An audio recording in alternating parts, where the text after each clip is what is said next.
আসসালামু আলাইকুম। ম্যাট ওয়ার্কশপে আপনাদের সকলকে স্বাগতম। বরাবরের মতো আমি আছি রুবেল হক আপনাদের সাথে। এটা এক্সপেন্ডার 2015 মডেলের একটা গাড়ি মিতুমিশি। এটা হাইস। একসাথে কিন্তু 4টা গাড়ি এলপিজি কনভার্সন করে দিচ্ছি। একসাথে 4টা গাড়ি এলপিজি কনভার্সন করে দিচ্ছি। এটা হাইস সিএনজি করা ছিল। আপনারা জানেন ওইটা তেলের গাড়ি ছিল, ওইটা এক্সচেঞ্জ কোনো অপশন নাই, ওটা সরাসরি তেলের গাড়ি থেকে আমরা এলপিজি কনভার্ট করে দিচ্ছি। এটা সিএনজি করা ছিল, এটা আমরা সিএনজি এক্সচেঞ্জ দিয়ে original Italy Lovato kit set দিয়ে এলপিজি করে দিচ্ছি।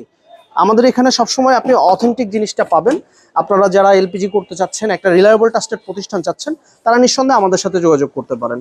আমাদের স্ক্রিনে দেওয়া নাম্বার আছে, যোগাযোগ করতে পারেন। এটাও কিন্তু এক্সপেন্ডার, এটাও 2014 মডেলের একটা গাড়ি, যেটা আমরা 60 লিটার সিলিন্ডার দিয়ে এলপিজি কম্পিউটার সিকুয়েন্সিয়াল করে দিচ্ছি। ওইটাও সিকুয়েন্সিয়াল, এটাও সিকুয়েন্সিয়াল, এই দুইটা ট্রেডিশনাল করে দিচ্ছি। তাই যারা চিন্তা করতেছেন, এই যে নিসান, হ্যাঁ, কাভার ভ্যান একটা মাইক্রো বাস, বড় মাইক্রো বাসগুলো যেগুলো আছে, এগুলো আমরা এলপিজি কনভার্সন করে দিচ্ছি সিএনজি এক্সচেঞ্জ করে। তাই যারা একটা রিলায়েবল ট্রাস্টেড প্রতিষ্ঠান চাচ্ছেন এলপিজি করবেন, তারা আমাদের ম্যাট ওয়ার্কশপে যোগাযোগ করতে পারেন। আমাদের ঠিকানা 49 দক্ষিণ কুনিপাড়া, তেজগাঁও, আহসানুল্লাহ ভার্সিটির পিছনে। তারপরে যদি কোনো রকম চিন্তা অসুবিধা হয়, স্ক্রিনে দেওয়া নাম্বারে যোগাযোগ করবেন। ধন্যবাদ। ভিডিওটা ভালো লাগলে শেয়ার করে দিবেন। আসসালামু আলাইকুম।